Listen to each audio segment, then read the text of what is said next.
Child. We're just gonna pretend everything's okay. It's fine. Girl. Hello. Welcome to the Untitled Africans podcast. I'm Brian. I'm Wangeshi. And welcome to the mess that is our lives. Yes. Literally. Yes. Hi, you sis. How you doing? I'm a little exhausted right now, with everything, but overall doing well. Did I go to New York this weekend? No, that was last weekend. What did I do this week? You don't even remember? You had a good time then. What is this gasp? It better have been it for you. I watched The Women King this weekend. Yeah. Of course you did. And it was everything. Was it? It was everything I needed and more. Mm-hmm. I felt like a new woman leaving there. I was like, oh. I feel like that's the review that every woman has left, like, walking out of, like, watching that movie. I feel like, what am I doing with my life? I could be doing so much more. Look at these queens. I want to be like these queens. Okay? These women kings all around. So you had new motivation and new outlook on life. It was 10 o'clock at night, and I was like, I'm writing my first sci-fi film starring all Black women. Period. As soon as I left there. Did I? No. But, maybe the second time that I watch it, I will. Because I'm watching it countless more times. We're probably going to see it again tonight anyway. Oh, yes. we needed something relaxing. No, we definitely, these drinks are definitely needed. Cheers. Cheers. Clink, clink, bitch. Very much needed. How's your week been? Busy. Yeah? Surprisingly, yeah. Your boy's been booked and busy. Like, my calendar has been very full. Oh, okay. She's been getting interview requests. Her. And just, trying to be out here, trying to juggle, trying to break into tech like the TikTok girlies told me to do. Oh, the ones who were like, I worked at McDonald's for $15 an hour and had no tech experience, and now I'm making $160K. Literally. At Google. Period. Yeah. No, just trying to find my next hustle, trying to figure shit out. I love that. I know. But also, trying to weigh that against, creative options at the same time. So I'm like, ooh, do I want to be tied to a desk doing something I'm not really into? But then it's the golden handcuffs of tech, they say. It's like you get, all these benefits, like PTO, all this money they throw at you. But it's like, you never really get to experience life, per se. Oh, it's still and, you never really get to, go after your passions unless you, hardcore, quit and then move on and do something else. So I'm trying to figure out, do I want to go back to that corporate life aspect with the golden handcuffs, or do I want to continue with creative pursuits and figuring out my next move? So that's really what I've just been focusing on this entire week, and I'm figuring that out. It's weird. I don't know. And plus, fall just started, so seasonal depression is just. No. She came knocking at that door as soon as the first leaf of fall fell. Bitch. Really? Already? Are you kidding me? This bitch was at my door. The clocks yet. This bitch was at my door come December 22nd. She was waiting for you. September 22nd. This bitch was. Hey, girl. Open the fuck up. Don't think I forgot about our schedule, bitch. Our appointment. I come around literally hit me like a ton of bricks. I'm not gonna lie. Damn, I'm sorry. Mm-hmm. But we're trying to work through it. Get pretend like we're happy and we love it here. Literally. Today didn't help, but I'm sure I'll talk about it in therapy another day and be like, girl, this week has been. But oh no, next week, you might see me brand new personality, brand new person. Brand new me. But yeah, that's been my weekend, in a nutshell. But girl, let's go ahead and just jump into my favorite segment. What's plaguing the girls? Period. So what's going on the timelines of the For You pages? What's bothering the girls? One thing that we definitely forgot to mention last week was Adnan Syed is finally out of prison after more than 2 decades in prison for something that the courts weren't even sure that he was guilty of. It was giving very much all of it allegedly. Yeah, all of it was very much allegedly, and even that was allegedly, even the word doesn't reach. It's just a common case of being brown in America. Let's be honest. Yes, and if for y'all that don't know, Adnan Saeed's former girlfriend in high school was killed. I want to say her name was Hyman Lee. I feel bad that we don't know her name as much as we know his. But she was killed when they were seniors in high school. You know how people say whenever a woman is killed, it's always the boyfriend. The husband, the boyfriend, or the fiance. Exactly. It's always the significant other if it's a man. So she was killed. Adnan Saeed, this is like 1999. He's brown. I'm just saying. They didn't have a lot of evidence against him, like actual evidence. Even the cases were like a mess.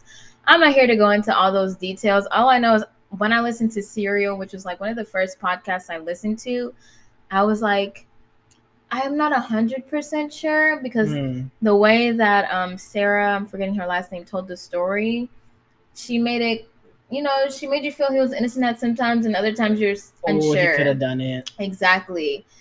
I was leaning more towards he's innocent just because of the racial profiling aspect of it. Not even just that, just throughout the case, the trials, so much stuff went wrong that just wasn't giving fair throughout the whole thing, that it's like, why are you in prison right now? Even if you did do it, they did not prove due that diligence you did was not done at all. So yeah, I recommend listening to Serial. There's also a woman, I'm forgetting her name, Ray, but she has like a whole book about it. She knew Adnan personally, like growing up. When she went to law school, like he influenced her a lot, and she talks to Adnan like regularly.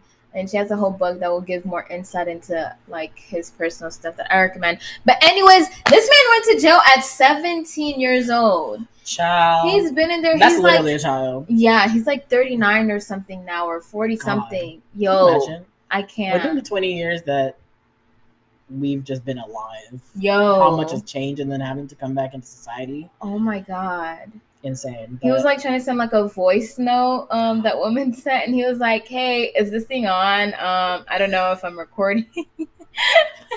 Well, I'm happy that like his case has finally come to, I mean, his case, not necessarily his girlfriend's like his case hasn't even come to a close. They still haven't declared him innocent. Like he still has to go through like another trial or something. Like there's still more litigation. Yes. So he just got freed based off of what? Based off of basically saying that I think that his case wasn't done right, but not that necessarily that he's innocent. Okay. Yeah. So there's still like there's still potential. Speculation Exactly. He could be guilty, but they're just still trying to process. Right. And it'd help if they find like, the actual person who they should have been looking for the past 2 decades who actually killed this woman. And that's the thing about a lot of times with a lot of these like cases where like women are the prime suspect, is like people focus so much on like, oh, it was definitely the girlfriend or the husband or whatever. Oh, or the boyfriend, the significant other, and like the investigators, like they stick to that. Yes. And they go with it the entire way because they want to, they close the case and be like, and especially now how publicized this case was. Yeah. Like, even back in 1999, like even after, like you were hearing about this man every single time, like this story was coming. So it's giving very much botched. Like imagine going to prison at 17, and he's been there for 20, not juvenile detention, years. Prison. Tried as an adult. Like this man has been in prison longer than he's been out at this point. Based off what I dated this girl and I didn't remember what I did last Tuesday because it was a regular Tuesday, but now y'all all of us, and I have a cell phone that nobody else does. It was just so much. Literally, like how many 17-year-olds can remember what they had for fucking lunch? Yo, you want me to remember what I did last Tuesday? Right. That's really unfortunate. I really do hope that he is found innocent, and the actual perpetrator of this crime is found. And I hope he's able to get some money, because that's the minimum they can give for all the time they've taken away from him and his development. Retribution, bitch. Yeah. Get that coin. But from one atrocity to another, let's talk Fashion Week. I'm done with you. It's Fashion Month. September is Fashion Month. Milan, New York, London, Paris is now in session or whatever. They're doing Paris Fashion Week. But I want to talk about this. So this girl posted on TikTok a video about how she was casted in a show. And on the day of the show, she went to the makeup chair and was like getting her hair done. and she noticed what the designer's like hair profile wanted for the show, and it was like a slick back pony, and she had 4C, like I'm talking like straight from Mother Africa 4C hair. Right, not what YouTube and Pinterest give you any type 4C, but right, I'm talking like kinky curly, like you gotta, it's thick and it's a tight coily curl. Yes. And this white woman tried to do a slick back ponytail on her, and it literally just looked like she tried to take her natural, like unconditioned, like non-wet, like natural hair and put a fake pony on it, and it looked so bad. To the point where she was just like, what the fuck? Like, if you could have asked, like, if you don't know how to do black hair, just say that.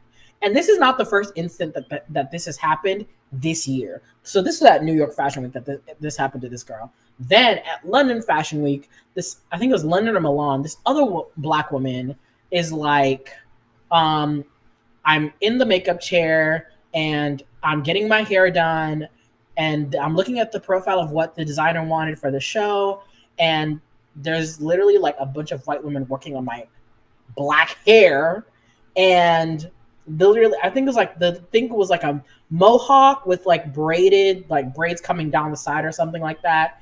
And there's a way that you can do that kind of a look on a black woman and it looked good. Yes. Like we've seen it countless times, like a black mohawk. That's cute. Very cute. With like some braids. Yeah. Very cute.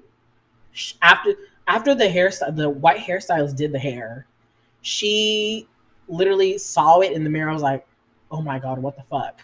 So she literally like went to the only other black hairstylist that was at the show and was like, can you please fix this? And mind you, they're working on a time crunch. There's like multiple hairstylists who are like designated to each model, and they are already on a time crunch. So now models. This one black hairstylist has now to do her hair as well. I mean, I can't remember, but I think that at the end of it, like they got it done and they got it fixed, and she was able to walk down the runway and still give the look that the designer wanted. But I'm giving all these examples to say, if you're going to cast models of color on your runway to show diversity, backstage better be just as diverse. For every black model, there better be a black hairstylist. And I'm talking not just the female, I'm talking male models as well. There better be somebody in the back lining motherfuckers up. Yes. Because what you're not gonna do is send us out here nappy headed, saying that, oh, you know, this is the look. No, there's a way to do the hairstyles you want without making us look fucking bad. Right. So what happened with the first girl in New York Fashion Week? She posted the video. Winnie Harlow, one of like the top models in the industry right now, like DM'd her and was like, "Girl, you know, if anything, next time just come with your hair ready and done, because these motherfuckers don't know what they're doing." So then she recreated the look that the designer initially wanted, and showing like with a black hairstylist, showing how you can actually do a slick back pony very easily with flossy hair. All you got to do, condition that shit. Pull it, girl. Brush. If you don't have some gel, exactly, and like or good edge control, easily get a good ponytail. Like at this point, there's literally no more excuses. Get some extensions for those braids coming down. Ooh, that would look so cute. There is no more excuses for these designers to say, "Oh, we just didn't know." There are people out here who offer their services. There are incredible black hairstylists within the fashion industry. Y'all need to hire them. You can't say, oh, you know, our runway is very diverse, body diversity. Okay, great. When I look backstage, I better be seeing the same diversity that you're putting out on the runway. Yes. I better be able to see a black hairstylist, a black barber, somebody who's able to handle these types of hair and not have these models feel like they're difficult for requesting this type of like treatment. It's like, I should be able to, as a model, come to my job and feel like you know what the fuck you're doing with my hair. Yeah. Yes. And it pisses me off every time, because every year, every season, the designers are always like, oh, we're pushing for diversity. The industry's like, we love the diversity. Oh my God. And there's articles that come out, oh, the diversity on the runway, the body diversity. But I want to know who's backstage. Yeah. Who is doing the hair? Who's doing the makeup?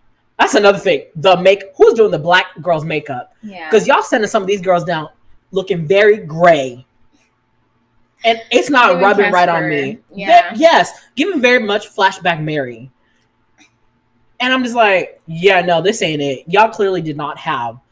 So to all the people, if you're listening and you work in the fashion industry, I'm calling y'all out because this is some bullshit. This pisses me off every time. No, for real, because it's like you want to hire people who are going to be in front of the face for the press and such to be like, look at diversity, but then you don't have the right people to help them. Like, it doesn't take that much to hire a black stylist. Like, I know y'all are used to having just type in black hairstylist in New York, and I'm sure you're gonna have put out a casting something. You're gonna have plenty of options very easily. Yeah, because it's one thing when like even in like entertainment, like acting, when you don't know what the production and crew is giving with makeup, so you come with your whole tub of makeup. And you gotta do your own shit because you're like, I don't know what they about to have me look like if none of them look like me, and they don't know what to do with somebody that looks like me. And then now you feel like a burden because, like that one woman who had all these people working on her hair, now I'm sure they're like trying to comb through it, like, oh, this is so much. Like, why did they have to hire somebody with this hair? That's what you think they're thinking or whatever, because this is different. When in reality, it's just like they lied or they just didn't say that they don't know how to do. If you don't know how to do it, just say you don't know how to do it. Yeah, and honestly, as a white stylist, advocate for people of color to be out here styling for, especially for black people who have coarser hair. That way, the black person can feel comfortable coming in as they are and being like, "Oh, they'll take care of me," the same way white people do all the time in whatever set they're on. Because as a white model or actor, you're gonna be there like, "What is up with your crew?" Like, it's giving unprofessional. But as a black person, it's just what is expected. Like, of course you don't know how to do my hair. And I hate that that's just become like the standard. Is like girls have to already come either prepped and ready, like to know, like, oh, you wanting a slick back pony, okay, I need to condition my hair, I need to come with it, I need to have it blow dried, make sure I bring my gels, whatever I need. Yes. Like, it shouldn't have to be like that. If you hire the people who have the equipment and the experience to work on my hair, I shouldn't have to come there feeling like a burden. Yes, and I love when I have black makeup and like hair people, because I'll come with everything and then they'll be like, that's cute, let me get my extra professional setup because I know how to do, and then my hair will be doing things I never knew it could. I was like, oh, period. Hey, I clip like this. Wait, and then if I have like good clip-ins and extensions, I'm like, wait, where did you buy this? It be the ones who be having the good clip-ins and extensions. Look. Be having like, I gotta write this down. Not even do I gotta be like, girl, let me just walk off set with this. Just let me walk off set with it. Just one night. So how about doing this? Sister to sister, come on now. I have a date night coming tomorrow. Like, let me just go ahead. No, but it really do, like, it's getting tiring. Like, we keep having this conversation season after season. It's like, when the fuck are y'all gonna learn? Right. Because then at the end of the day, it doesn't look bad on the model that you don't know how to do her hair. It looks bad on the designer for fucking hiring people who don't know how to do it. Right. Like, why does your model look like this when she's supposed to be modeling something that looks good? But, yeah. Anyway, sorry. I just had to spiel. I feel like that was weighing heavy on my heart. That's fair. On my heart. That's fair. And I had to let it out. But moving on, let's talk about our girl Heaven. I believe that was her name. So, this black student at USC, as I believe that's University of Southern California. Isn't there also a University of South Carolina?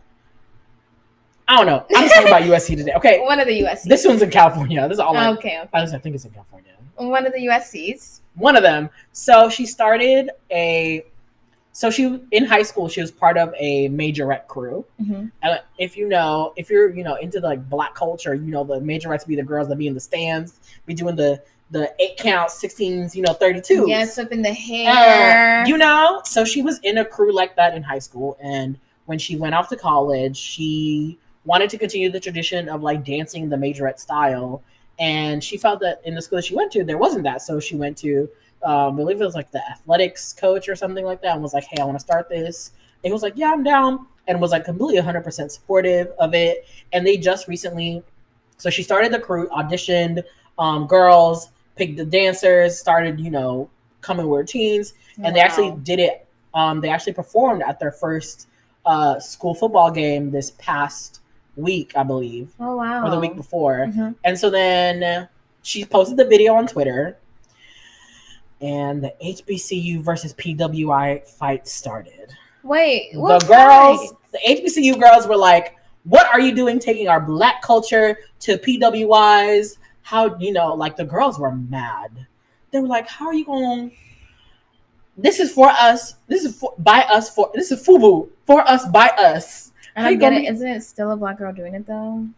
Okay, but here's the thing. It's like there's been there was a lot of topics of like, this is a, not predominant, but this is like with the Black kind of like it's like historically Black colleges and universities. Yeah, that do this, and it's like how this really shouldn't be done outside of like a HBCU or like a predominantly Black school kind of a situation. And it's like, I was kind of like, well, if she felt that she didn't have the space to continue what she loved to do, and she created that space not only for herself but also for other, because it was like they have a team. Yeah, like there's Black girls who was like, oh shit, y'all got this here at this school. Right, I found my people. Yes. And so she was just like, it was very confusing to me, the conversations that were being had around this.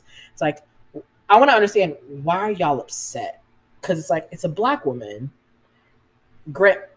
Like, she's creating a space, kind of, putting this out there like, this is for us, by us, but it's also not just exclusively available at an HBCU. Because even she said that she wanted to go to an HBCU. Mm-hmm. She wanted to have that experience, but unfortunately, money-wise and like the funding wasn't there for her to go, and the financial aid wasn't there. Because let's be honest, going to an HBCU is not cheap, and they're not trying to give out scholarships like PWIs. And so she just said, financially, this and strategically, this made the most sense for me, and it had the most opportunities, and I just wanted to create the space for myself to be able to continue this. And I feel like she got a lot of flack for doing, I thought, something very beautiful. Yeah. And creating a space for herself and for her other girls. Because I'm like, and they they killed it. They did. There was 8 counts and 16 counts and 2 counts was at the 32. They was eating down. They were. I tell you, I'm not gonna lie. I would have loved to see that on my PWI. Okay. See, and that's the thing. It's like, there's gatekeeping, and then there's extreme. It just seems unnecessary. Like, this is a Black woman trying to continue like something Black people created. Not because she doesn't get to be in the space of all Black people. It's like, you can't do it at all. Why? Like, why can't she welcome that? Why can't she welcome Black people and who enjoy dancing, who enjoy being in a majorette at that? Like, I personally didn't know this is a whole division of dance. Y'all going, I don't be knowing things. I didn't know this is a division of dance. She went to UGA, y'all. She went to UGA. We're not going to eat her up. Like, recently. A couple years. No, in the last year. No, till last month when you went to your first HBCU game. No, because let me tell you, I found these videos. Who is that famous dancing coach? Something DB. DD4L? Yes. Dancing Dolls for Life. Because I love dancing. So she finally came up on my YouTube. Why am I out here trying to learn these 1-2 steps years after graduating? I would love this at UJ, even if I stand no chance, because these girls are talented and have been doing it since like they were 8. Okay, I would have loved to see that, to even like be a part of that. Anything Black, because it's almost like, okay, can we not have Black frats and Black sword and that's too? That's like, the thing. That's also the thing that I was kind of like, Black fraternities and Black sororities exist outside the HBCUs in PWIs, so why can't this exist also outside? Like, but when you're a trendsetter and you're a groundbreaker, you're gonna have flack.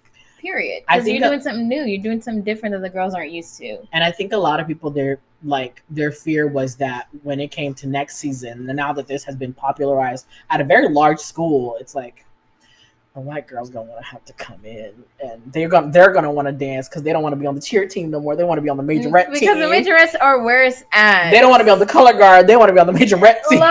Because they eat. I told you about that game I went to a couple of weeks ago. And they ate down. Yes, the majorettes and the dancing and whatever bees, whatever. You better be careful because they be having hives. They don't need my acknowledgement. They killed it nonetheless. I'm so happy that this girl got this opportunity, and her school was even okay enough to like allow her to do this, because most schools would have been like, No, that At a style football isn't game really too? not. That style really isn't for us. I don't think, we have a dance team. Maybe you can try, but it's like she found a faculty member who was like very willing to be like stand in her On her side. on her side and be like, yeah, this is legit. And I'm just like, if there's somebody supporting you that hard, like pushing for it that hard, then what's the harm in that? I love that. That's why we need more Black people in other spaces too. Period. Sure. But good luck to this girl. I'm very much excited to see what her majorette team is going to do with the next couple of games. Me too. I know they're about to be eaten down. I can't wait for the costumes. What school? USC. Majorette team at USC? That's what I said. It's a PWI. Yeah, those white people, they try to keep that. Even at Georgia State, they didn't want to give Georgia State a majorette team because they said that they were discouraging the cheerleaders. Like when the majorette team tried to Not discouraging the cheerleaders. See, they were taking the attention off the cheerleaders in the basketball games, so they wouldn't let them perform. And like even before, like I remember one parade I went to, the majorette team was at the very end of the parade. And it's I like don't most like majorettes that. like are in front of the marching band during They'll put parades. them at the Oh, very wow. end. Yeah, Oh, wow. that's fucked up. But It's I giving really, anti-Black. I don't care if Black people are the ones that enforce that. do hope that this team succeeds in everything, and Me I too. hope that there's no more fucking conversations. I think the HBCU PWI conversation needs to be. I mean, we need to dead it. We need to dead that There's shit. no verses. It's, Is there either way, it's Black people attaining higher education. Period. Can we just leave it at that? Wherever you decide to go. Whatever institution you go to, Like, let's leave it at that. Yeah. But moving on. Anyways, right, moving on. So, this week in Black Entertainment, Abbott Elementary. It's back, bitches. Did you watch? Yes. Yeah. I would miss it. I love it so much. I am here for Janine's This is stepping into her gross. own as a teacher and as like a full-on like grown woman, figuring out who she is without Tariq, figuring out her life. I feel like I'm very much Janine right now in my life, where everything that could go wrong is going wrong. Rents due, light bill due, everything due, shark due, And your balance is up. baby shark due. And your balance is negative 500. Like her. First of all, she said, yeah, rent is due, and me and Tariq split it 80-20, and I'm kind of missing that. Bitch, when she said 80-20, I said, huh? And you're missing 20% as in he paid 20% of the rent, and you wasn't giving it. Girl. as a teacher too. I will say, Janine was letting a lot about Tariq slide. That man was getting away with murder. Everything. Absolutely. Yeah. But it's so great. I'm so excited to have it back. I'm so It's excited. another show that's just like inspiring. Like, okay, bitch, I'm about to write a teacher show. Where's my documentary? So this one TikTok of this girl who was like, when only one Black girl gotta succeed, so I gotta fight Issa Rae and Quinta. Who on top this season? Now it's me, girl. Cause it really do be like that. Cause like before, I think it was like before Issa Rae, it was like Lena Waithe with like 20s on BET. Then Insecure premiered, and then It Had Its Moment. Mara Barker Q was killing it. Yeah. Early 2000s. And then who is it? And then Quinta now is on the scene, so it's like it's only one Black girl can succeed. Even per something round. I be forgetting, Issa Rae is not involved in Abbott Elementary. No, you feel like it feels like it's Issa Rae project. because it's Black led. Excellence. Yes. And just overall, you just know. And they're just like, not too many of y'all at a time. It's Can't like, let too many y'all in. right, but they're both killing it. I love it. I can't. I'm so excited for this season. I'm excited for Tyler James. That fine-ass Black man. Oh yes. I We teach him and his brothers. His brothers are also like, one of his brothers was on a Disney Channel TV show. Yeah, like they're all really successful and they really look alike. It's crazy. I haven't seen the rest of the family, but They're younger, so not so much. that's why I said I haven't seen the rest of the family. Okay, but I didn't know what was gonna come after that, but you should let me finish then. I was scared. But I'm Team Tyler James all day, every day, baby. You know, he was my original. Actually, no, he wasn't my original. He was my second black celebrity crush. Oh really? Yeah. Wow. When I saw him on, you know what it was? Let It Shine on Disney Channel. That's when I was That like, is what. Not Everybody Hates Chris. No. I didn't see Everybody played. Everybody Hates Chris. No, you know what it was? It wasn't until the later seasons. When he was like teenager. Yeah. That's when I was like, ooh, who's that? Like, I never looked at Chris like that before, but ooh. But okay. Don't ask me my first place. Who was your first? I'm kind of embarrassed to say. But he's kind of... No. No, it wasn't Lance Ross. Lance Ross didn't come. No, that was my first, like, ooh, that's amazing. That's so man. I'm talking about, like, you know, when you're like a little kid, you have like Your little kid crushes. Yeah. Too. Was it Cookie from That's Classified? Try my fucking life. I mean, they could have been worse. No, he's pretty good looking now. It was Corbin Blue. That's what I said. It's very embarrassing. Why is it embarrassing? Let's talk about why. It's embarrassing. Why did you make that face when I said it? What face did I make? You were like, oh my god. No. It was unexpected, and I had something in my throat. See, this is why I don't like to be saying. No, I love me some Corbin Blue. Ain't no cap. I'm talking like Corbin Blue, like, you know what? It wasn't even. It was that was your first. Oh, my first, because High School Musical came out when I first that was like my first like Disney Channel movie seeing. Because I moved here. It came out in 2005 when I first moved to the U.S. The first 2 months that I lived in the U.S., that was the first Disney Channel movie I saw. That's High School Musical. Actually, I can't think of anybody else beforehand. He was my I was like, oh my god. It was the hair and the way it bounced. But Push it.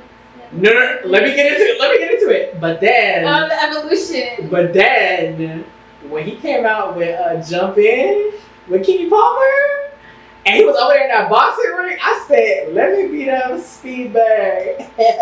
Hit me a couple times. Hit me with a 1-2. Ah! He was big in his like mask era. Oh yeah. But then now, he's a total musical theater nerd. Always been. I was like, oh, he was a nerd. You know what somebody said? Corbin Blue is like the family-friendly version of Cleo Thomas.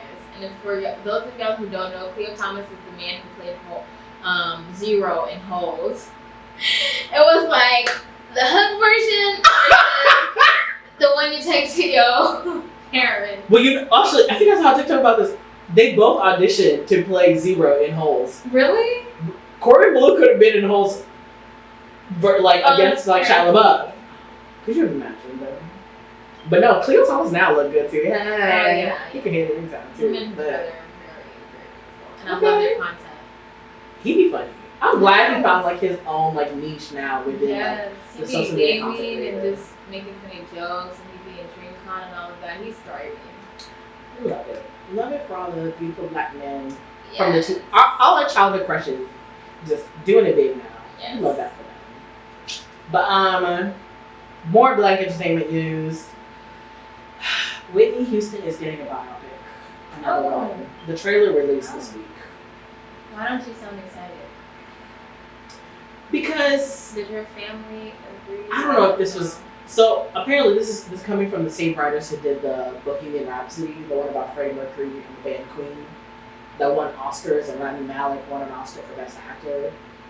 Yeah, those writers are now the ones who are writing this new biopic about Whitney Houston, and I'm very scared. Why? Because Whitney's story is very much treasured amongst the black community.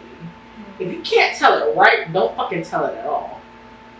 Which is I'm very scared of how they'll treat this, how the dialogue, because a lot of the times with these biopics is everything is very much speculation. And yes, we know the situation happened, we don't know the dialogue that occurred between the people. So it's all very much dramatized. Oh yeah. So I'm very scared of what they're going to do now. Because we've already seen what they did with Yaya DaCosta in that Lifetime version Whitney documentary. Then there was the one, it was Yaya DaCosta. She was in America's Next Top Model. But now she's on Chicago Med or something. Her name sounds familiar actually. You see her face, you know who she is. But she did a Whitney Houston biopic, and it wasn't good. But Deborah Cox did the music for that one. Where, she gave her she lent her voice to the voice of Whitney, or the singing voice of Whitney for that one. And I'm just I don't know, but that one was on Lifetime, and the family was not behind that at all. Does Lifetime have any biopics that No. like Anytime Lifetime. I remember the Aaliyah one was like mad controversial. Oh, do you not remember the TLC one? But I think the TLC one, like Chili and T-Balls were like, okay, we sign off on this, like we give our mark. But like that's what I'm saying is like when it comes to biopics about Black entertainers, I get very scared. And who is the person that is looking out for Whitney Houston that is like, this is accurate, this is taking care of her and her name and her privacy. And her legacy. I don't know anybody personally, maybe my age, maybe I just don't know stuff. I don't know anybody personally who was like, oh, this person cares for Whitney Houston and they be looking out for her. And that is my fear when I hear like, oh, there's a new Whitney Houston bio, I'm like, please let this woman rest. They will not. I feel like they're gonna treat her like Aaliyah. No rests. I feel like she is no, not even Aaliyah. They're gonna treat her like Marilyn Monroe. Like no. That like the amount of like specials or like drama or like recreate. Like I'm just like listen. There was a hologram of Whitney Houston. Yes, that performed somewhere. I can't remember, but I know there was one. Like I'm like, please let this woman rest. She gave her voice. She gave her all to us. We have her music to go back to. We don't need any more actresses, any more like what was or what. No. We know the stories. We know what's out there. Like, let this woman rest, please. Do not treat her like y'all doing Marilyn Monroe. Because that woman has been dug up, put on the screen. Because even Marilyn Monroe's own story, like during her life, she was treated like a commodity, not an actual person. Even in her passing and even in her afterlife, she's still being treated as a commodity.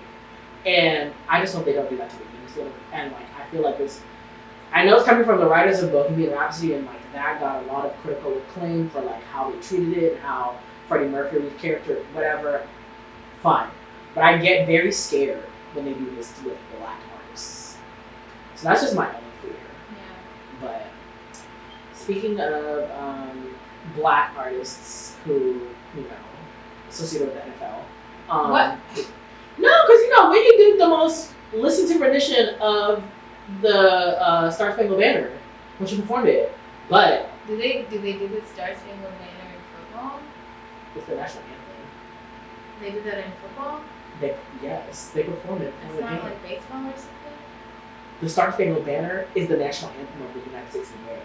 What does that have to do with football? I'm saying, do they perform They perform the national game? anthem before every game. Oh, okay.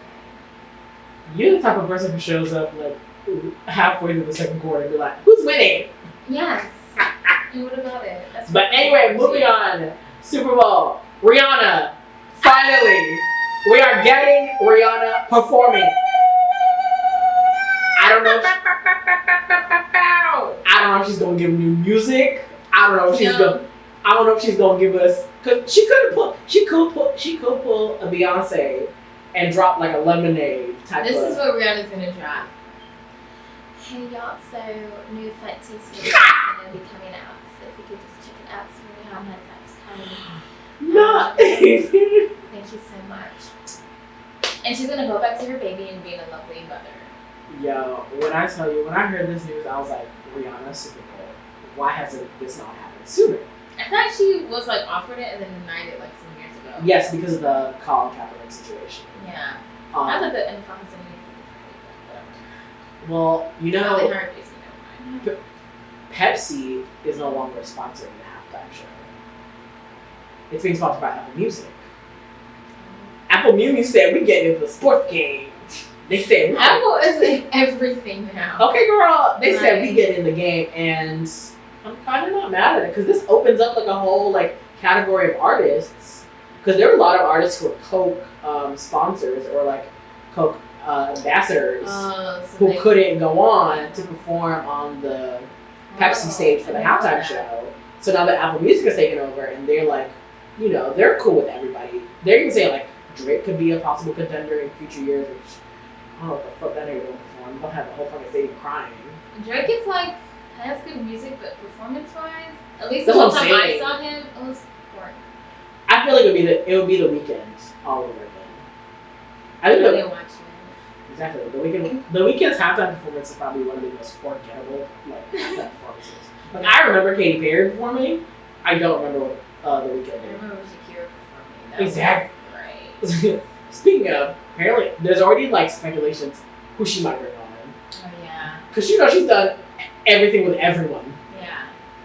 I heard Shakira might come on and they might do I doubt they bring her back. well, Shakira's free and no longer in jail and no longer, having to deal She with paid her taxes. She paid her taxes, got a divorce, moved her kids to Miami, and that's where she's living up now.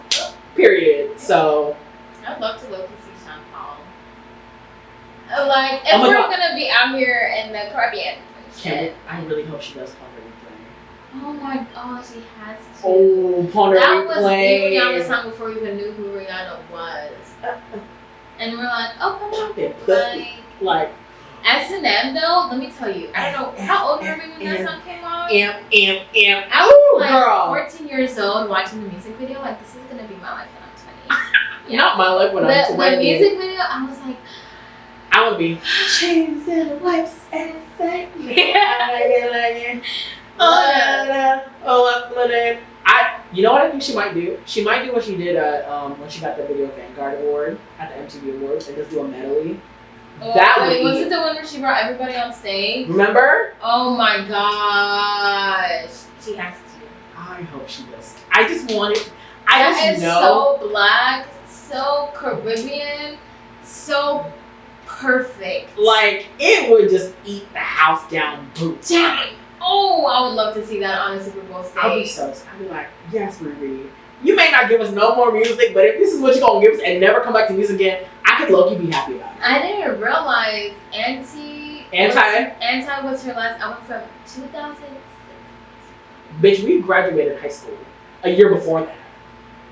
Yeah. I did not realize that was how long ago. And then she went on tour, and that was the last time people saw her performing live. Now she's a mother, but she's a mother. She's a mother. She's a businesswoman. She don't care about that. She'll go. About that music. But apparently she was spotted going into the studio. Of course. She probably did that. Let me make fun of these girls for a second. But I'm sure, listen, I have my theory is she probably only did that so that she could get us excited to, I might be dropping something. Making fun of everybody who's anticipating her album. It's really great. She's such a great Oh my troll. god, do you remember the Twitter era of Rihanna when she used to come back at everybody? Oh, I missed that. I really felt bad for her. I was like, why would you involve your name in her? I missed that era of Rihanna. She used to be such a messy bitch. Yo. I love that about her. But she better give us everything. I need looks on looks. I need references to music videos that people can't even remember. I feel like she's gonna be like, bitch, I just gave birth, so I'm gonna sit in this chair. They're gonna do what they do, and I'm gonna sit and sing because you're welcome that I'm even performing. Now she gonna give Mariah Carey New Year's Eve. Oh, I guess we're going over here now. I always see that. She at this point she's in her diva era where she's like, I don't have to prove anything. I'm a billionaire, bitch. I don't have to do this. So what else is there for me to do? Oh, that's right, nothing. You're welcome that I came outside. I really do hope she does give us. I really want new music from her. I really hope. Because she's been saying, it's coming. Bitch, it's been 15 fucking years. We own this shit now, bitch. You're gonna keep pointing in anticipation. Expect that I'd still be playing Anti. That's crazy. I play Untitled. Nah, those are bops. Bops. Rude boy. Come here, rude boy, can you get it up? Come here, rude boy, we can get it up. Take it, baby. Take it, love me. Listen, we can have a whole fucking session at Rihanna's time. Oh, mama, I just shot a man. Listen, Central Station. She better be in her full Barbadian bag. She better bring fucking Carnival to Super Bowl. Oh my god. I do. You know how she, remember when she first popped up at Carnival? Question, even though that's what if she brought Eminem and they did Numb? They have two great. Wait, no. Okay, I know how problematic this gonna sound, but I love you on him. I would love it. But didn't he just come out last year? He did. He can bring him again because Beyonce came back twice with Coldplay. She did the year before, and then she came back with Coldplay and Bruno Mars. Yeah. And Bruno has performed. Okay, speculate. Who do you think she's gonna bring? Oh, there's so many good people now. Okay, so we said Eminem, right? I don't think Shakira right now. That's two. Who else has she done a collab with? I don't know. Like, now I'm being on the spot. I can't think of anybody. I think she's gonna have to. Oh my god. What if she brought Chris Brown? I was waiting for you to say that, but I didn't want to say it. No! I'm tired. No! Please don't. No, she's not. Oh my god. What if she brings ASAP Rocky? But they don't have any music together. So Leave she that did, like, no. collab like one song of hers into the others, because don't Beyonce and Bruno Mars not have any music together, but they kind of merge their songs to like lead Beyonce in.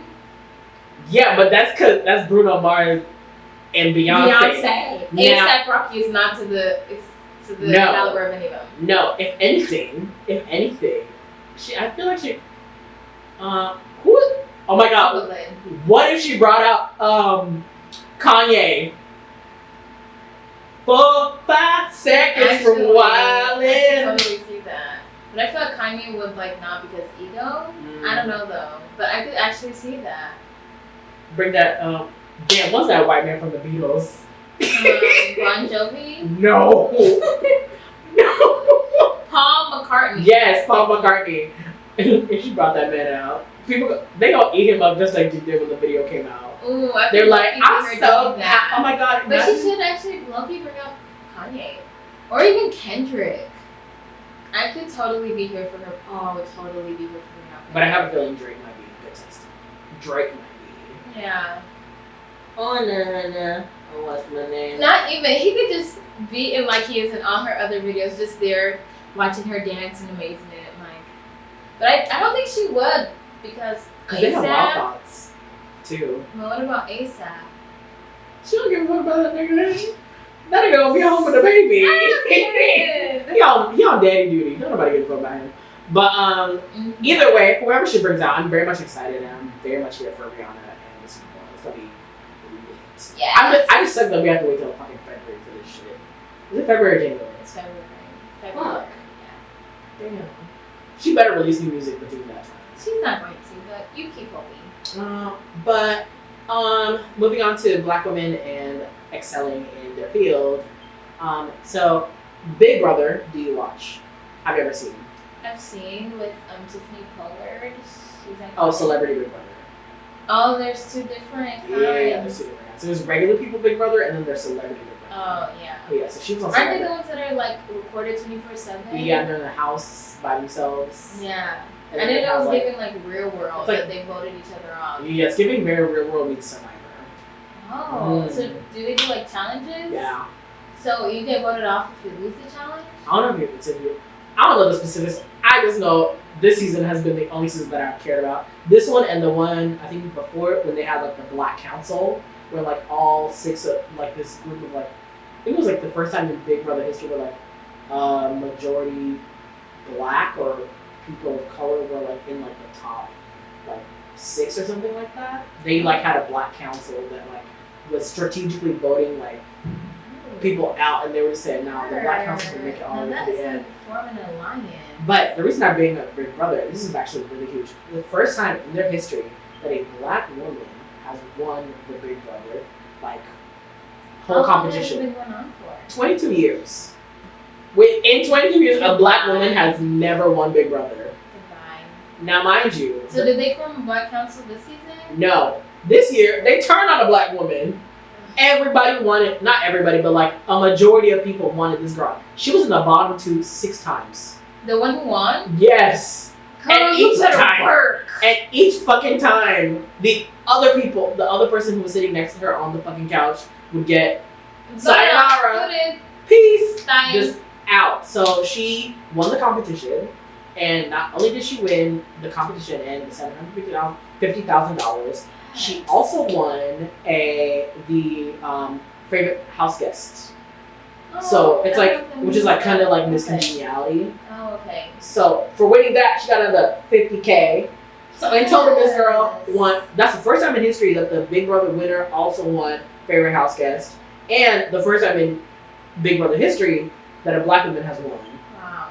So she is setting records. Records on records on But I'm records. telling you, the amount of hate this woman received while she was in the house, they were like they wanted her out so bad. So is it the people in the house that vote? The jury, like, they're calling the jury or whatever, and I was just like, I would personally message everybody in that house and be like, just send them an article like, hey, I don't know if you've heard. but That's it.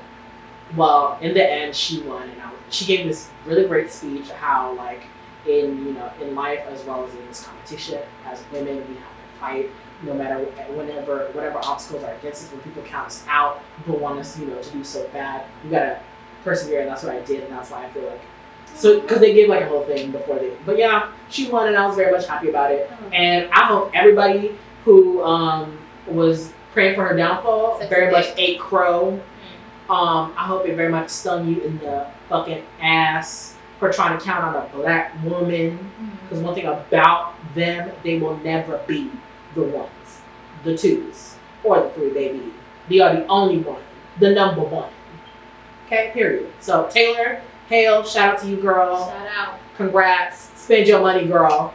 This, and then the thing is, this season was actually filmed in between Renaissance coming out.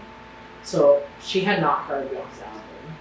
Wow. So I think there was one episode where like they allowed her to like have contact, and so like there's like her headphones, like there's a scene where she has headphones on, listening to Renaissance for the first time. I was like, black girl joy. Girl. And you tell them, you listen to that and you tell them, please motherfuckers ain't stopping me. Please motherfuckers ain't stopping me. Please motherfuckers ain't stopping me. Period. Shout out to you, Taylor. Yes. We love you, girl. Yes. And that's it for this week in Black Entertainment, you all. Okay. Anyway. But moving on. Let's get into What in the world? What in the world? What in the world? What in the world? What? I'm still waiting for the day we get a cease and desist from that man. Talking about them. You need to stop using my fucking. Because we made that up on the spot. Okay. We.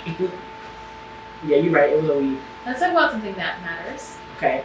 Let's get into what's what in the world, though. What's happening? What's going on? Hurricane Fiona. I don't know if you've heard about that because it's really not been getting the coverage it needs. The hurricane that devastated almost all of Puerto Rico. Yeah, hurricanes in general. But yeah, another hurricane that left Puerto Rico without power. Okay. Yeah. For like days, some places for over a week, at least a week. Widespread outages. Everywhere? In Puerto Rico, yeah. Yeah. Like the entire island is moving. Yes. I thought like just a small sliver. No, literally all of Puerto Rico was facing outages. Like all of it. All of it. Yeah, and it's just like, okay, moving on. Like I don't know if it was I feel like it was a blip. I saw something on like my timeline like Fiona. I was like, why are we talking about Shrek's wife? And then I was like moving on. And then, like, you're canceled. Oh, clearly. Like, but no, I get it because like literally it was a not being blip discussed. in the news like timeline. And we're like, yes. Okay, moving on. Moving on. Meanwhile, the Caribbean's getting devastated by it. It's like really people are literally dying. Like people don't have power. They don't have heat. They don't have electricity. They don't have anything because of this. And I'm just like, okay, the U.S. wanted Puerto Rico so bad, so what? That's another thing. They wanted to hold on to Puerto Rico as a territory, and like the citizens were voting and like begging to be like their own independent like country. I'm like, let them go. I'm like, what is in Puerto Rico that's so important that Americans? I think it's probably us regular regulars will fucking imperialism. But where's FEMA at? Because where's the help at? That's the question I keep asking. Because I have yet to hear about any help being sent out to any of these countries or any of these islands, and it's really unfortunate because the people on these islands are like going weeks on end. I'm just saying, y'all, these natural disasters are getting worse and worse, and they're only going to continue getting worse because we're not doing anything about climate change. And as soon as we keep on allowing these businesses to put out all of this like fossil fuel and just not care about the repercussions, we're screwed. we're screwed. I don't know what else to say. This isn't even the first time Puerto Rico was like facing something like this. But yeah, this is only going to continue, and it's only going to become more widespread, not just in Puerto Rico and other nations that were like, oh my god, over there, so sad. Because we were talking last week about another country that's completely decimated by flooding. Pakistan. Yeah. But Puerto Rico literally went through this like 2019 or 2020, like, and more nations are going to go through this. Like, it's just going to continue to become more frequent and become exactly worse if we do nothing about the climate disaster that is currently occurring in our home, that is Earth.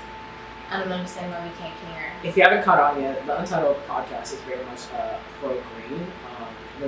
We very much believe in climate change, like 99% of scientists do. And we're very much like screaming, we need to do something. Help. Please. Because if we don't help, I'm going to take myself out for Earth, though. Listen. I'm not going to wait for Earth. I'm not the type to be waiting for survival days. No. Listen, first sign of disaster, bitch, take me out with the floods, the storms, the wildfires. I want soft life only. I'm not here. Listen, I was not made for Mad Max Fury Road. Listen, that's not me. That's not me. I very much, like you said, soft life till I die. And when I die, I will die of soft life. Amen. Amen.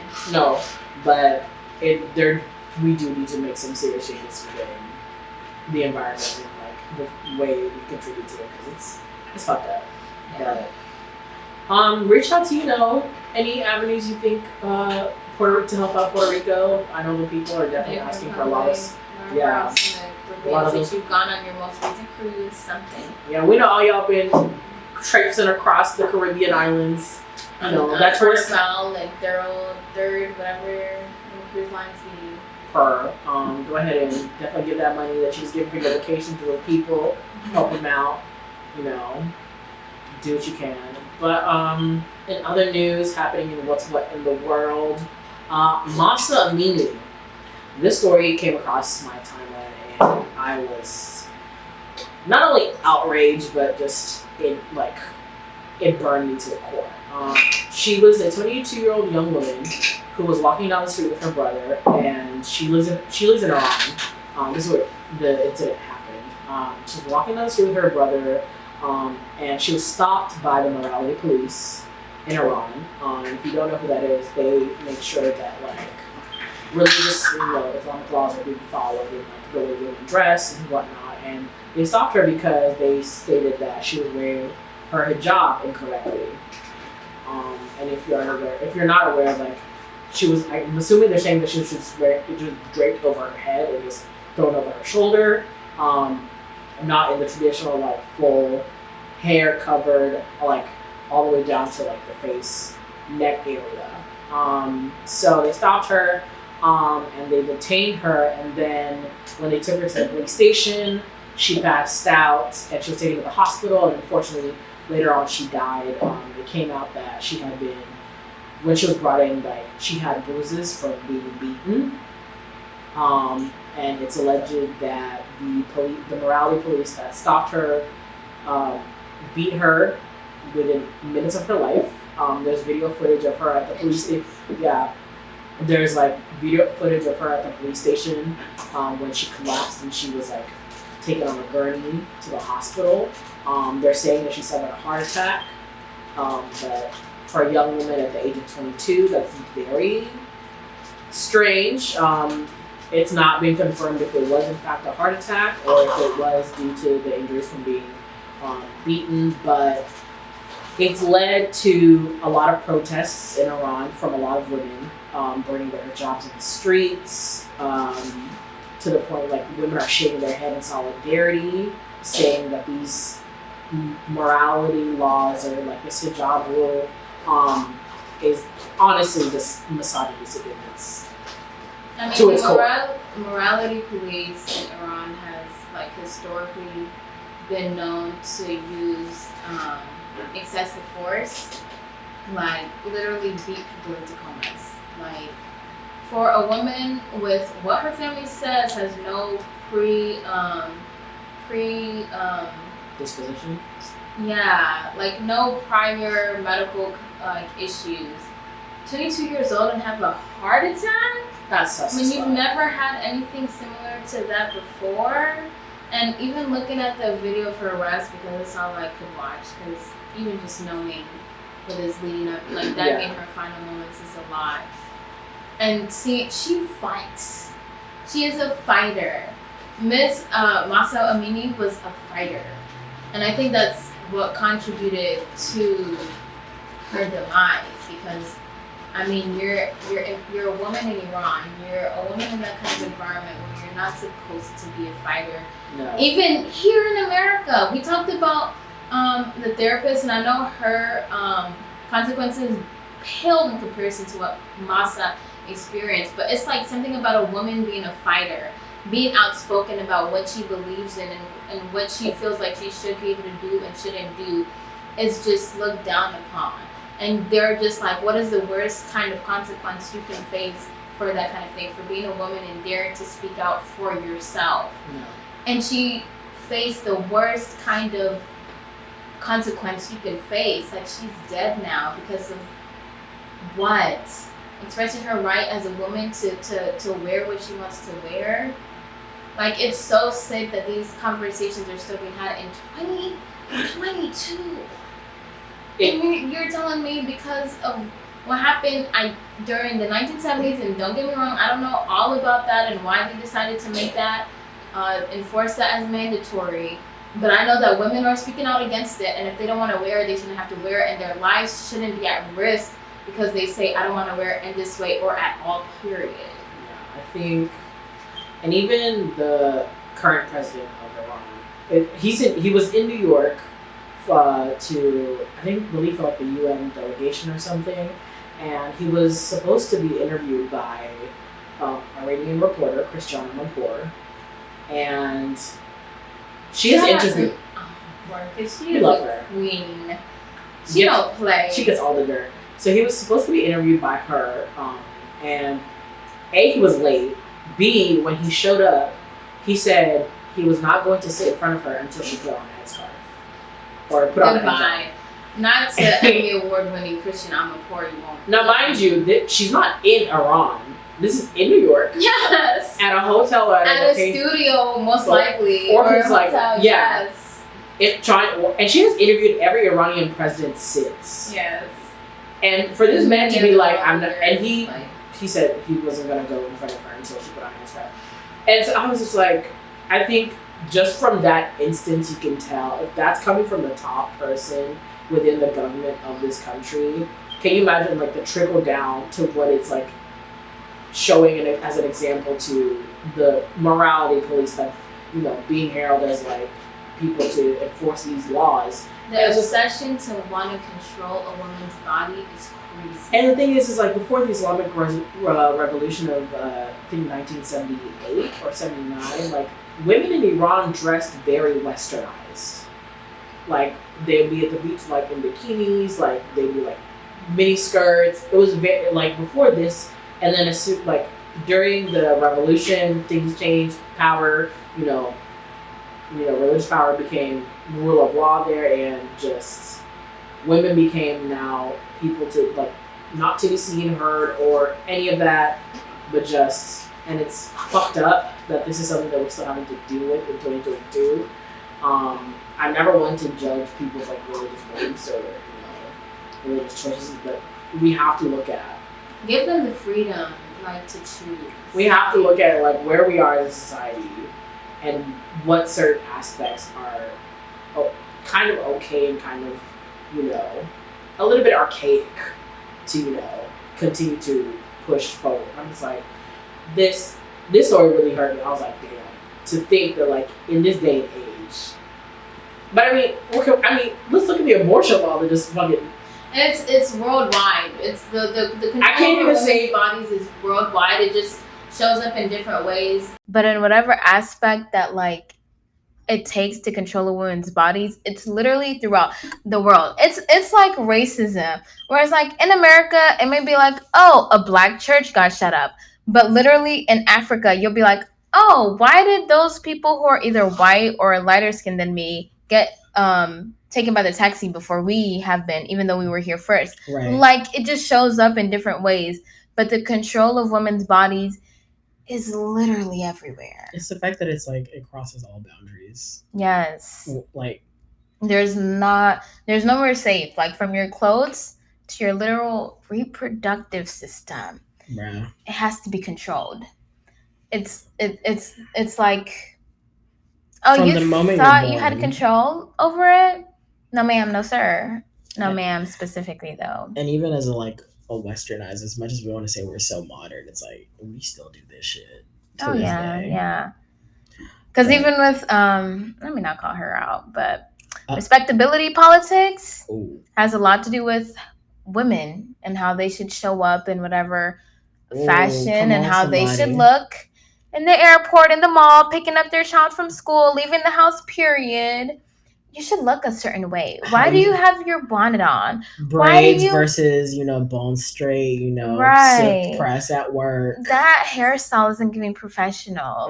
Those clothes are a little too tight. You might be showing too much. Well, this is just my body. It's why can't women just exist? If we're not harming anybody, if we're not doing all of it, ultimately doesn't affect any of these people who are putting these laws in power. Even the whole morality police. I'm just like, who the fuck are you to be the authority on morals? Please. I really want to get somebody. Oh, I'm about to get my Iranian friend here and help us break this down, because to an extent we're coming from a place of ignorance. True. We don't know their culture, their religion, the history. To the extent that, we would need to probably Yara Shahidi is going to be our next guest. Wait, what do you be saying about Yara? Oh. Yara Shahidi, you're invited to our next podcast episode. Thank you so much. We'd love to have you. You'd be an iconic guest. Yeah. No, but seriously, I'm going to have to get, my Iranian friend to be here, to break it down speak for your entire culture. Damn. As minorities often have to do. Now she gotta be the representative. The whole spokesperson. But we stand with the women of Iran as they try to, fight against this honestly dumb ass fucking Continue law. Fighting, because you're making a difference. To the it may not be noticeable now, but to the women and the young girls coming after y'all, they see it. So important. Keep fighting. Child, I'm exhausted. Boy, that was an episode and a half, to say the least. Yeah, I don't think it shows. Hopefully it doesn't show for y'all, but I'm ready to go home. Girl, let's go watch this goddamn movie. It's been a real one. Hey! All of my African mothers and aunties. I just want to apologize to everybody who's listening on their headphones right now. Whoever you are bringing to your graduation to cheer for you, you need to bring to the Woman King, because the cheers that are needed to be overheard, anything else. I want to hear.